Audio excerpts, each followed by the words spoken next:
Jadi kehidupan kita tentang dia dekat dunia ni semua tipu daya. Sekejap je. Hari ni kita rasa lapar, kita makan. Kita makan, sikit makan dah kenyang dah.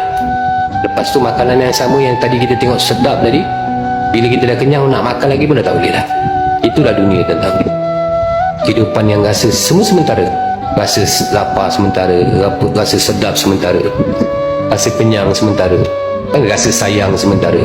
Isteri kita sayang kita, cinta kita, tapi mati je kita besok masuk dalam kubur, isteri yang sayang cinta kita pun tak akan ikut sama kita dalam kubur. Sayang tu akan ditinggalkan tentang dia. Hari ni kita yakin duit dalam kocek kita ada RM50, aku ada RM50, ini duit aku. Ada orang ada RM100, ini duit aku. Yang kita tak sedar tuan-tuan, kita pun berjalan keluar kejap kan, beli gula-gula 30 sen, pecah duit 100 tadi, duit 100 tadi yang kita kata milik kita pun dah berpindah milik tuan-tuan.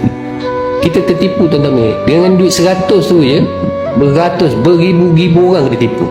Dia cakap duit dia, tapi pindah milik. Orang ada geran tanah, dia cakap ini tanah aku, dekat geran ni kan nama aku, jadi ini tanah aku. Jadi besok dia mati je tuan-tuan, dia tak bawa pun tanah tu, geran tu akan tukar milik, pindah ke anak dia. Anak dia pula kata, ini tanah aku, bapak aku dah mati, tanah ni jadi tanah aku. Anak dia pun kena tipu. Bila anak dia mati, anak dia pun tak bawa tanah tu juga. Satu geran tanah tuan-tuan, beribu-ribu orang kena tipu. Jadi dunia ni tuan-tuan, memang tipu daya. Jadi jangan pernah kita tertipu dengan dunia. Jangan pernah yakin dengan dunia. Kita yakin dengan kehidupan akhirat, kehidupan kubur kita kena yakin tuan-tuan. Sebab kehidupan kubur ni adalah kehidupan yang kekal abadi selama-lamanya, besok sampai yaumul mahsyar. Dan akhir sekali, climax besok dekat dalam syurga Allah SWT. Orang alim beritahu, satu orang bila mana dia masuk dalam kubur dia selamat, dia akan selamat, dia akan berjaya selama-lamanya, dia tak akan gagal lagi. Tapi satu orang manusia bila dia masuk kubur dia gagal, dia akan gagal selama-lamanya. Titian sirat dia akan gagal, timbangan mizan dia akan gagal, kan? Dan akhir dalam syurga Allah pun dia akan gagal. Na'udzubillah min zalik.